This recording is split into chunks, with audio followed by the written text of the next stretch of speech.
இப்போ நம்ம என்ன பண்ண போறோம்னா இந்த ஆனியனை கை வச்சே கட் பண்ண போறோம்.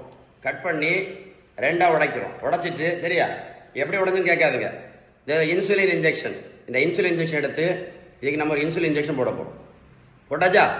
இந்த வீடியோவில் கடைசியில் என்ன ஆச்சுன்னு உங்களுக்கு கரெக்டாக சொல்லி தர போறேன். அதுக்கு முன்னாடி இந்த வீடியோ கடைசி வரைக்கும் பார்த்துட்டு எனக்கு கால் பண்ணி பேசுங்க, ஓகேவா? இந்த உலகத்தில் சரியா சுகருக்கும் ப்ரெஷருக்கும் மாத்திரை மட்டும் போட்டதுனால யாருக்காவது சரியா இருக்கா சொல்லுங்களேன். இல்லை நடைபயிற்சி மட்டும் பண்ணதுனால யாராவது சுகர் மாத்திரை நடத்தியிருக்காங்களா? இல்லை யாராவது இன்சுலின் நடத்தியிருக்காங்களா? இல்லை நடைபயிற்சி மட்டும் பண்ணி யாராவது வெயிட்டை குறைச்சிருக்காங்களா? நல்லா கேட்டுடுங்க. 1 கிலோமீட்டர் நடைபயிற்சி பண்ணினா கூட 40லேருந்து 50 கேலரி மட்டும்தான் இருக்க முடியும். அதனால் நடைபயிற்சி மட்டும் பண்ணி எந்த மாத்திரையும் நடத்த முடியாது, வெயிட்டு கண்டிப்பாக குறைக்க முடியாதுன்னு ஒரு பேப்பரில் எழுதி வச்சுக்கிடுங்க. கரெக்ட் தானே? நம்மகிட்ட இருக்கக்கூடிய பெரிய மூட நம்பிக்கை இன்னைக்கு ரைஸ் சாப்பிட்டதுனால தான் சுகருக்கு மாத்திரை போடுறோம், ரைஸ் சாப்பிட்டதுனால தான் இன்சுலின் போட்டுட்ருக்கோம் அப்படின்னு. நான் ஒரு கேள்வி கேட்குறேன், பதில் சொல்லுவீங்களா? வட இந்தியாவில் அவங்க ரைஸ் சாப்பிடவே மாட்டாங்களே.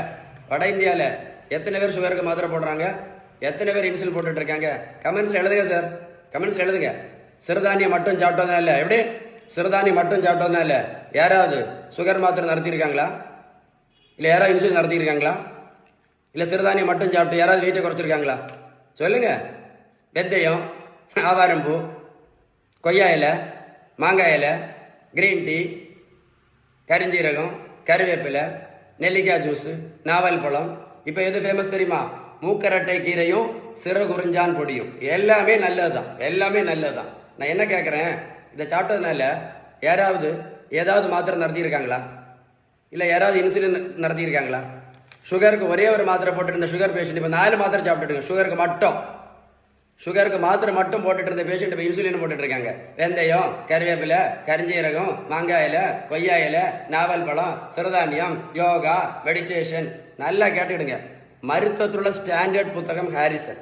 இந்த புத்தகம் என்ன சொல்லுது அப்படின்னா, sugar, pressure, cholesterol, fatty liver, பித்தப்பைக்கல், தைராய்டு, பிசிஓடி, பிசிஓஎஸ், உடல் பருமன், இது எல்லாத்தையுமே அவங்க சொல்லக்கூடிய ஒரே ஒரு treatment, correct treatment, balance diet மட்டும்தான். அப்படின்னா மட்டும் பேலன்ஸ் டயட் ஃபாலோ பண்ணால் மட்டும்தான் நோய் வந்ததற்கான அடிப்படை காரணம் சரியாக இந்த புத்தகம் தெளிவாக சொல்லுது. இதை சேவ் பண்ணி வைங்க, ஒரு கூட போட்டு கேளுங்க. கரெக்டா? உங்களுக்கு பேலன்ஸ்டு டயட்டை பற்றி ஏதாவது சந்தேகம் இருந்தால் கண்டிப்பாக இந்த நம்பரில் கண்டிப்பாக கால் பண்ணி பேசுங்க. திரும்ப சொல்கிறேன், நீங்கள் பேலன்ஸ்டு கடைபிடிக்காம மாத்திரை இன்சுலின் மட்டும் போட்டுட்டு இருந்தீங்கன்னா இன்னும் 50 வருஷம் போட்டாலும் நோய் கண்டிப்பாக முழுமையாக குணம் அடையாது அப்படின்னு நான் சொல்லல, இந்த புத்தகம் தெளிவாக சொல்லுது.